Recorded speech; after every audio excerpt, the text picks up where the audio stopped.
ದಕ್ಷಿಣ ಕನ್ನಡ ಜಿಲ್ಲೆಯ ಹಲವು ಕಡೆ ರಾಷ್ಟ್ರೀಯ ತನಿಖಾ ದಳ ಎನ್ಐಎ ಅಧಿಕಾರಿಗಳು ಇಂದು ಬೆಳ್ಳಂಬೆಳಗ್ಗೆ ದಾಳಿ ನಡೆಸಿ 4 ಮಂದಿಯನ್ನು ವಶಕ್ಕೆ ಪಡೆದಿದ್ದಾರೆ. ಬಿಹಾರದಲ್ಲಿ 2021 ಜುಲೈ 12ರಂದು ಪ್ರಧಾನಿ ನರೇಂದ್ರ ಮೋದಿ ಕಾರ್ಯಕ್ರಮದಲ್ಲಿ ಭಯೋತ್ಪಾದಕ ದಾಳಿ ನಡೆಸಲು ಸಂಚು ರೂಪಿಸಿದ ವಿಚಾರಕ್ಕೆ ಸಂಬಂಧಿಸಿ ಎನ್ಐಎ ಈ ದಾಳಿಯನ್ನು ನಡೆಸಿದೆ ಎಂದು ತಿಳಿದು ಬಂದಿದೆ. ಇಂದು ಜಿಲ್ಲೆಯ ಬೆಳ್ತಂಗಡಿ, ಪುತ್ತೂರು, ಬಂಟ್ವಾಳದ 16 ಕಡೆ ದಾಳಿ ನಡೆಸಿದ ಎನ್ಐಎ ಅಧಿಕಾರಿಗಳು 4ರನ್ನ ವಶಕ್ಕೆ ಪಡೆದಿದ್ದಾರೆ.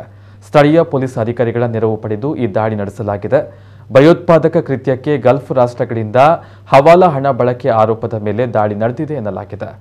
ಭಾರತದಲ್ಲಿ ಭಯೋತ್ಪಾದನೆಗೆ ಹವಾಲಾ ಹಣ ಬಳಕೆ ಮಾಡಲಾಗ್ತಾ ಇದೆ ಎಂಬ ಆರೋಪವಿದ್ದು, ಈ ದಿಸೆಯಲ್ಲಿ ದಕ್ಷಿಣ ಭಾರತದ ಪಿಎಫ್ಐ ಹವಾಲಾ ಹಣ ಜಾಲವನ್ನು ಭೇದಿಸಲು ಎನ್ಐಎ ಶ್ರಮಿಸ್ತಾ ಇದೆ.